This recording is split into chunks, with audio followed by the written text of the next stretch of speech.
Yeah, SSS Production.net ha. NMA2 Production. Liêu Cai, Man, Kim the Chris. Yeah, this is my Sally. Yeah, check it out. Yeah. Đáp gì đó com, thích là cho mày đến, thích là tiễn mình đi đó. Ấy chỉ tao là nên tôi sinh ra và trưởng thành, và bây giờ tụi tao có cho mày biết và nói với sự lớn mạnh. .com, thích là cho mày đến, thích là tiễn mày đi đó. Còn thành phố của tụi tao, nếu mày muốn trở thành sao thì mày cứ theo, sao tụi tao đều biết nó dễ như thế nào. Đây là Sài Gòn, thành phố mày ta bắt đã từng là họ Gòn Vĩ Đông, và đó là một cái tên khác. Và mày biết trên mức group nó nằm đâu, nằm phía Nam là trung tâm để tao cho mày biết nó là sao.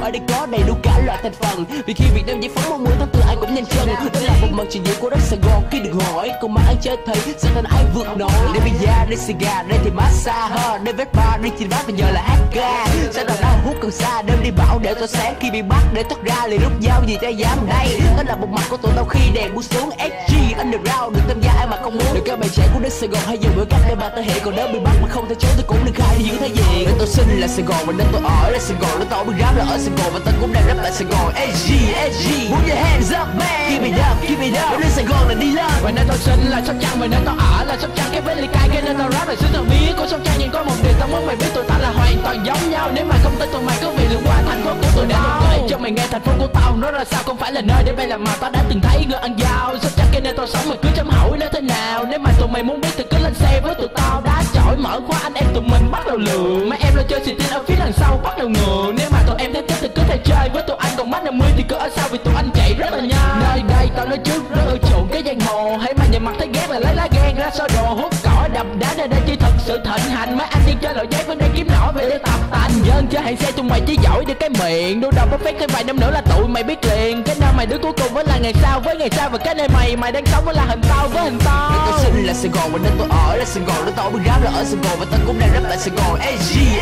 put your hands up man, keep it up.